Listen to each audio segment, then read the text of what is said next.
الذي اصطفى من عباده واختارهم للقرب منه والدنو إليه، وصلى الله وسلم وبارك على سيدنا محمد سيد أحباب الله وخير من قربهم الله واصطفاهم الله وأدناهم الله وخصهم الله. فاللهم صل وسلم وبارك على سيدنا محمد وعلى آله وصحبه أجمعين.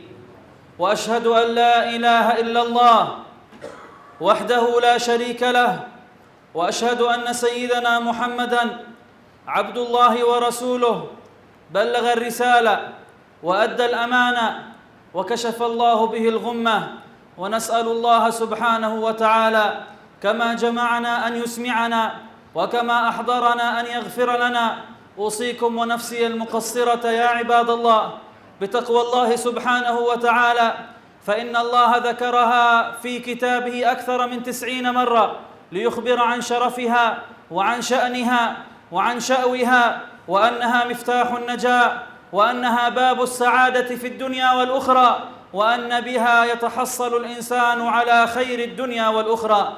نسألك اللهم أن تجعلنا من المتقين يا رب العالمين. أما بعد، فإن لله اصطفاءات واختيارات في الأزمنة والأمكنة والأشخاص، يصطفيها الله ويختارها الله ويقربها الله، ويجعل فيها من العطاء المزيد، ويجعل فيها من الخير الكثير. فإن الله سبحانه وتعالى اصطفى من الشهور رمضان، واصطفى من الأزمان أوقاتا جعل فيها خيرا مفاضا على عباد الله سبحانه وتعالى.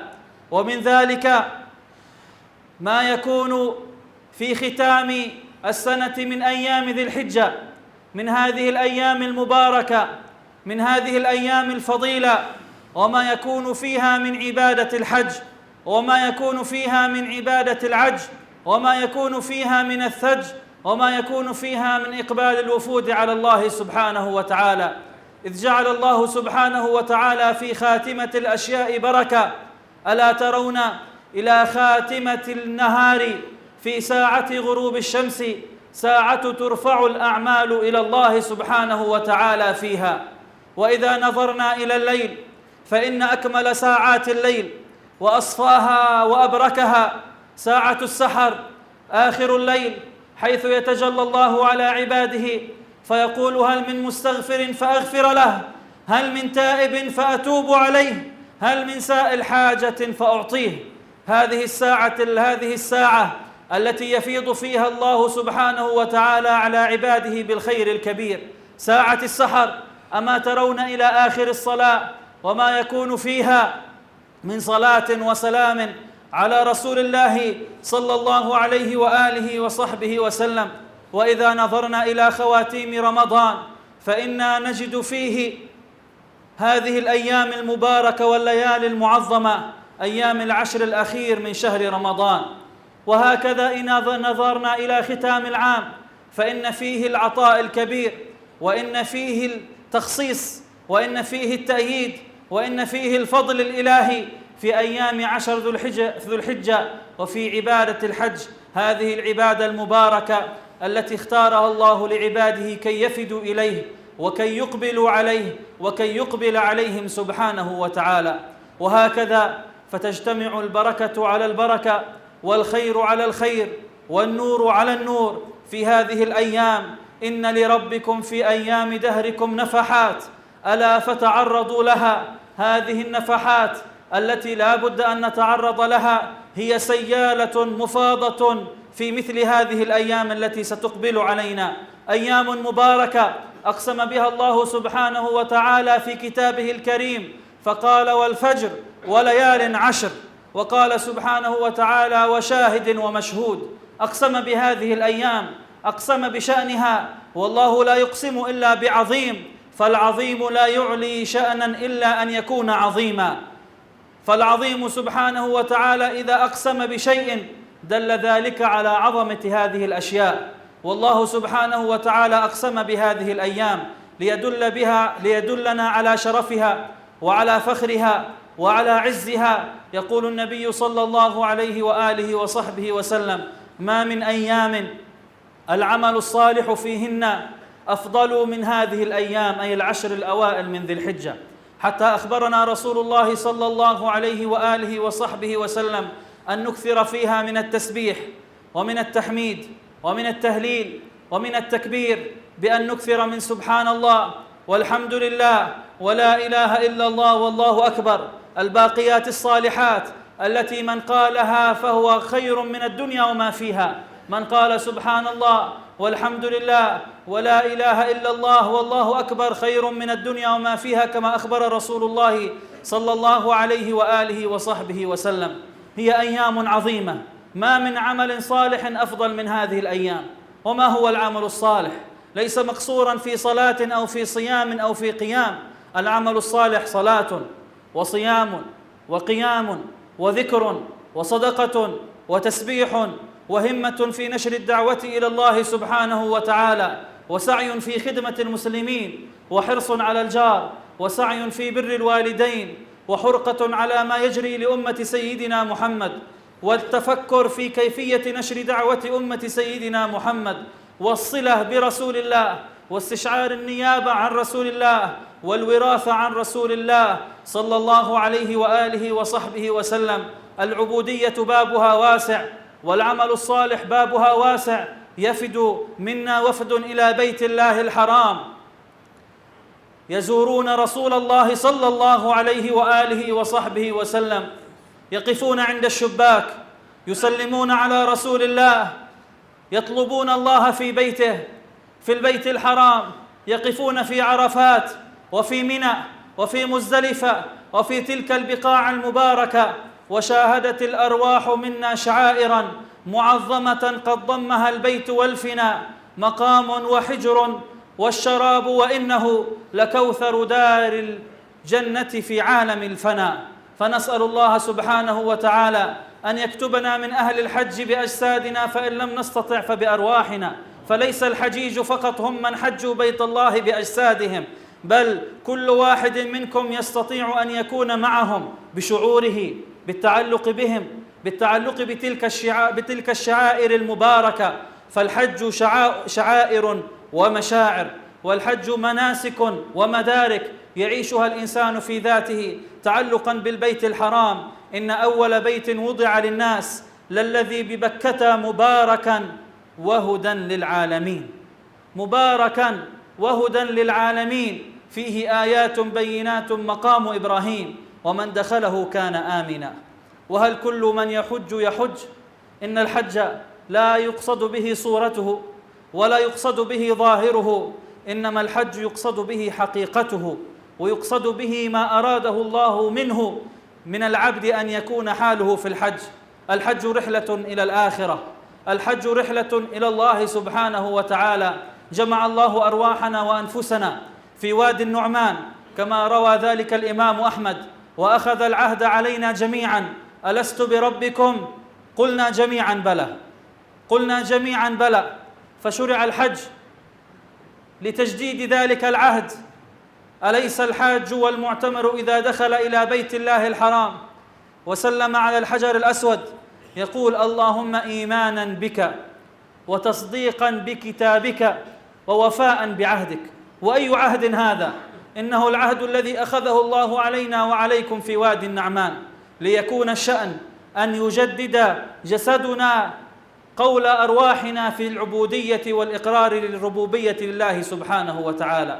فكما أقرت أرواحنا تقر أشباحنا وأجسادنا بالعبودية لله وبالربوبية لله سبحانه وتعالى، فنخضع لله ونجدد العهد ونجتمع على مولانا سبحانه وتعالى. اللهم إيمانا بك وتصديقا بكتابك ووفاء بعهدك. وأي كتاب هذا؟ فإن كل إنسان يسلم على الحجر الأسود الأسعد يشهد له الحجر الأسود في أرض القيامة. جاء أمير المؤمنين عمر بن الخطاب إلى الحجر الأسود فقال: إني أعلم أنك حجر لا تضر ولا تنفع، ولولا أني رأيت رسول الله يقبلك ما قبلتك.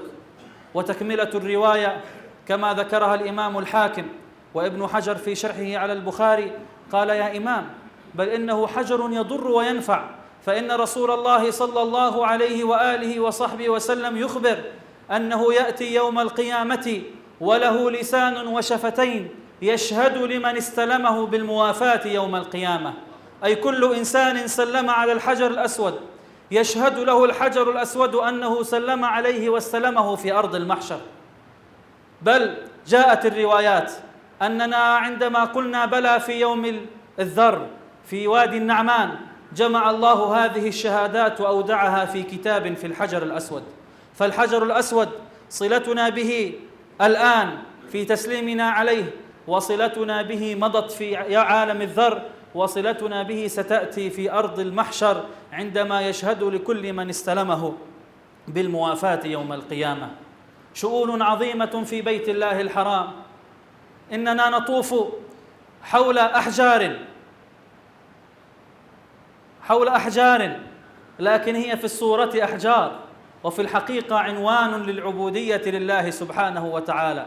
كان حول البيت 360 صنم، وهي حجارة، والبيت حجارة، لكن جاء النبي صلى الله عليه وسلم وأشار بمخصرته إشارة فقط، وكان يقول: قل جاء الحق وزهق الباطل إن الباطل كان زهوقا. فكانت تندق هذه الأصنام التي كانت متصلة بالبيت بالرصاص المذاب، كانت تندك من نورانية الحبيب صلى الله عليه وآله وصحبه وسلم. ولكن لماذا حطمها النبي صلى الله عليه وسلم وهي حجارة وكان يطوف بالحجارة؟ قالوا: هذه الحجارة التي دكها رسول الله حجارة تعبد من دون الله، فكانت عنوانا للشرك بالله. وأما هذه الكعبة فاختارها الله واختصها الله ونورها الله أن تكون عنوانا للعبودية لله سبحانه وتعالى، فجعلت عنوانا للعبودية. أخبر الله أنه مبارك وهدى للعالمين. هذه الحجارة هداية لي ولك، هذه الحجارة بركة لي ولك بنص القرآن الكريم. إذا نظرنا إلى مقام إبراهيم، الله يخبر أن فيه آيات بينات مقام إبراهيم، ومن دخله كان آمنا. من دخل هذا الحرم بالتعظيم، بالشوق، بالرغبة، بالتعلق، دخل في الأمن الإلهي، ودخل في الحفظ الإلهي، ودخل في جدار حفظ الله سبحانه وتعالى له. مظاهر عظيمة وشعائر عظيمة اختارها الله لعباده ليفدوا إليه وليجتمعوا عليه وليتذكروا شأن صلتهم بمولاهم، وليكونوا نوابا عن أمة وبقية أمة سيدنا محمد ممن لم يستطع الحج. الحج عبادة تذكرنا بحقيقة وجودنا في هذه الأرض وبحقيقة صلتنا بالله سبحانه وتعالى.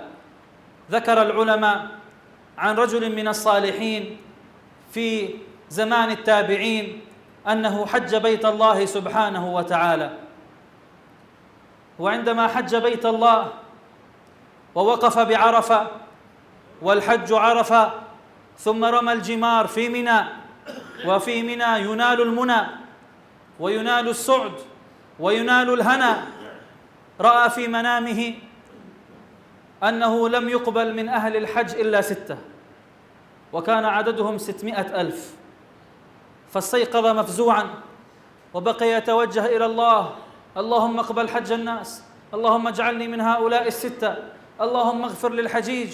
وأخذ يفكر: 6 من 600,000 فقط قبل حجهم.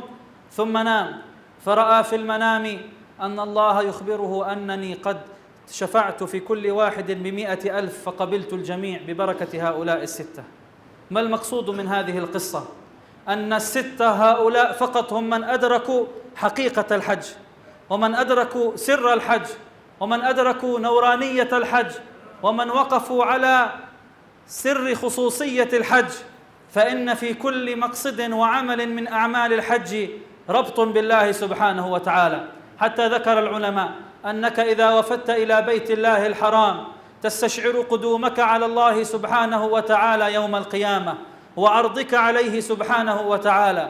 ثم إذا شربت من زمزم تستشعر أنك تشرب من شراب النور ومن شراب الصفا، ثم إذا أخذت تسعى بين الصفا والمروة وكأنك تسعى على باب الملك.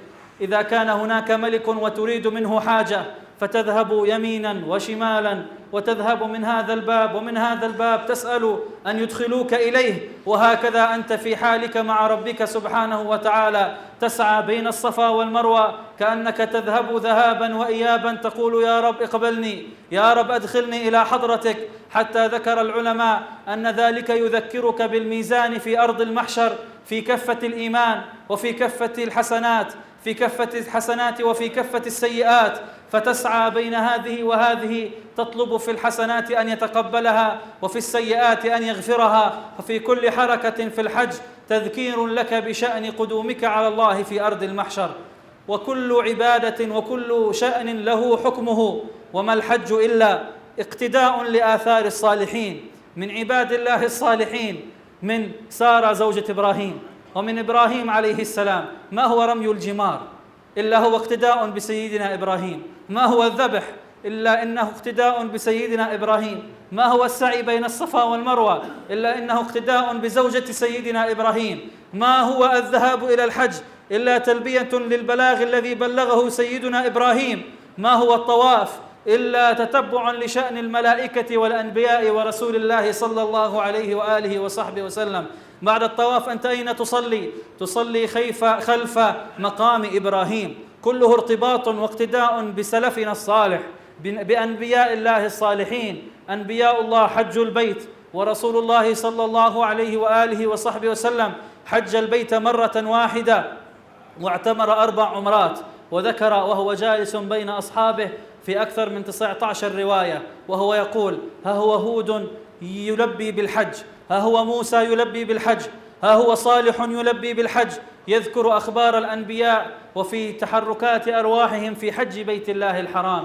إنها شعيرة عظيمة، إنها عبادة عظيمة. نسأل الله أن يتقبل من كل من يفد منا إلى بيته الحرام، ونسأل الله أن يكتبنا معهم وأن يرزقنا معيتهم وأن لا يحرمنا الأجر الذي يتنزل في تلك البقاع. آمين آمين يا رب العالمين. أقول قولي هذا وأستغفر الله لي ولكم، فيا فوز المستغفرين استغفر الله.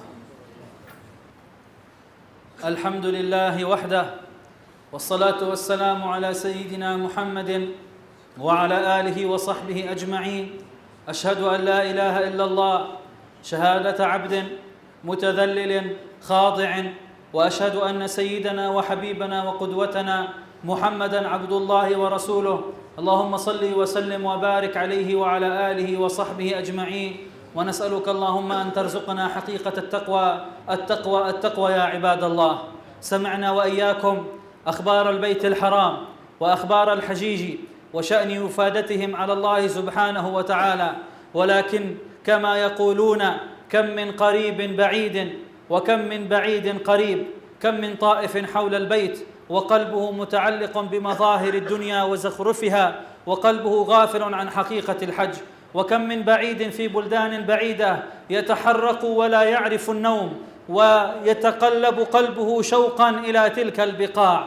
فلربما كتب هذا من أهل الحج وكان أجره أعظم من ذلك الأجر.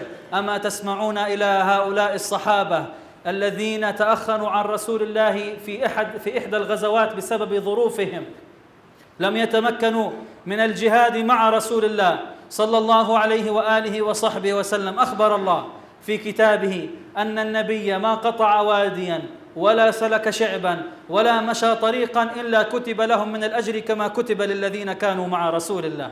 إن الله عطاؤه عظيم وإن الله فضله كبير، فلنعلق قلوبنا بتلك البقاع ولنعلق أرواحنا مع الحجيج، ولنستشعر أنهم نواب عنا وأننا خلفهم ومعهم، ولنغتنم هذه اللحظات ولنقبل على الله في هذه اللحظات ولنتوجه إلى الله في هذه الأيام، فلعلها أيام قليلة ولكن يكون فيها ارتقاؤك إلى الله ويكون فيها قربك من الله وتكتب فيها من أولياء الله، فإن الصلحة مع الله تحصل في لمحة. أما ترون إلى سحرة فرعون؟ كانوا سحرة وكانوا يحاربون دين الله وأتوا لينقضوا رسالة موسى، لكنهم ما إن وقع نور الإيمان في قلوبهم حتى سجدوا لله، هي سجدة واحدة ثم قتلوا، لكنهم عند الله شهداء، لكنهم عند الله أولياء، لكنهم عند الله سعداء، لم يسجدوا لله إلا سجدة واحدة. ذلك الصحابي الذي أسلم في غزوة ثم قاتل ثم استشهد لم يركع لله ركعة ولم يسجد لله سجدة، لكنه من السعداء، لكنه من أهل الجنة. فما يدري الإنسان، قد يكون في لحظة يصدق فيها مع الله يقربه الله ويدنيه الله ويصطفيه الله ويكتبه الله مع عباده الصالحين. فلنغتنم كل لحظة ولنتوجه إلى الله بكلياتنا، ونترك الدنيا وتعلقاتها خلفنا، ولنجعل قلوبنا له سبحانه وتعالى خلف رسول الله صلى الله عليه وآله وصحبه وسلم. نستشعر الخشوع في الصلوات ونتحقق بالصيام، فإن الصيام في الأيام المقبلة علينا عبادة عظيمة، وكثرة القيام فيها عبادة عظيمة، وقراءة القرآن فيها عبادة عظيمة، وذكر الله فيها عبادة عظيمة. ولنكثر من التهليل ونكثر من التسبيح ونكثر من ذكر الله ونكثر من التوجه إلى الله، من الدعاء أن يكشف الله الكروب عن المسلمين وأن يفرج عن المسلمين. نتوجه إلى الله في هذه الأيام في خدمة المسلمين. من كان يستطيع الأضحية فليفعلها، ومن كان يستطيع الصيام فليصم، ومن كان يستطيع الصدقة فليتصدق، ومن كان عنده ذكاء فليخدم المسلمين، ومن كان عنده همة فليسعى في خدمة المسلمين. باب العمل الصالح مفتوح. الله سبحانه وتعالى عوضنا إن لم نستطع أن نحج إليه بصيام يوم عرفة وباغتنام هذه الأيام المباركة، فلعل الله أن يقربنا كما قربهم وأن يدنينا كما أدناهم، فأن نعيش معهم بمشاعرنا، لأن جزءا كبيرا من ديانتنا قائم على المشاعر. 3 من كن فيه وجد بهن حلاوة الإيمان. ما هي؟ أن يحب المرء لا يحبه إلا لله، الحب، وأن يكره أن يعود في الكفر كما يكره أن يقذف في النار، وأن يكون الله ورسوله أحب إليه مما سواهما. كلها مشاعر. مشاعر إن كانت فيك كنت من عباد الله المقربين وذقت حلاوة الإيمان. إنها مشاعر قبل أن تكون شعائر، إنها مدارك قبل أن تكون مناسك. فلنعش بمشاعرنا مع الله سبحانه وتعالى.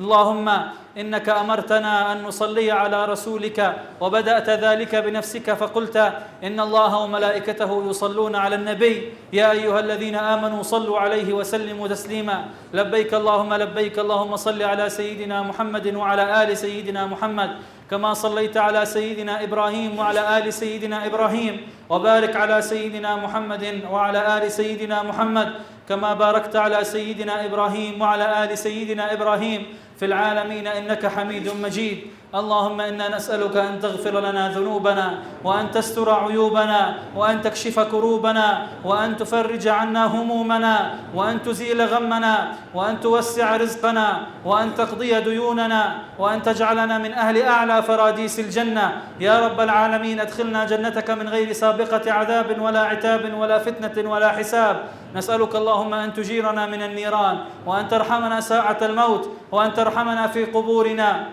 وأن ترزقنا شفاعة نبيك صلى الله عليه وآله وصحبه وسلم.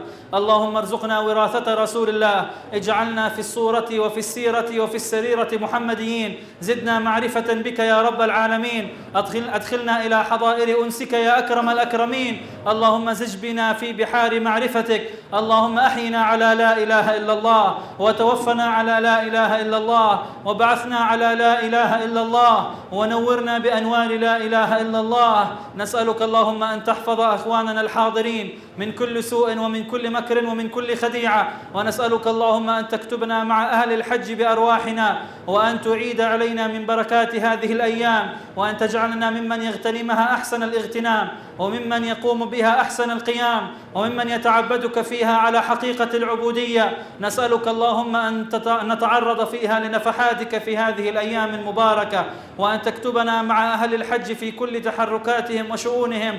ونسألك اللهم أن تجعل تلبيتنا لك وتوجهنا إليك وإقبالنا عليك. نسألك اللهم أن ترحم أموات المسلمين، وأن ترحم المسلمين أجمعين، وأن تنظر لأمة سيدنا محمد، أن ترفع الكرب عنهم، وأن تفرج عنهم، وأن توحد كلمتهم، وأن تحقن دماءهم. ونسألك اللهم أن تكن لإخواننا في فلسطين وفي الشام وفي العراق وفي مصر وفي الصومال وفي فطاني وفي ليبيا وفي كل البلدان يا رب العالمين. اللهم إنا نسألك أن توفق ملك البلاد لما فيه خير البلاد والعباد، وأن تبارك في الإخوة هؤلاء وفي ذراريهم وفي أهاليهم وفي أقاربهم وفي جيرانهم وفي أنسبائهم يا أكرم الأكرمين يا أرحم الراحمين. تقبل منا يا ربنا، وأقم الصلاة إن الصلاة تنهى عن الفحشاء والمنكر والبغي.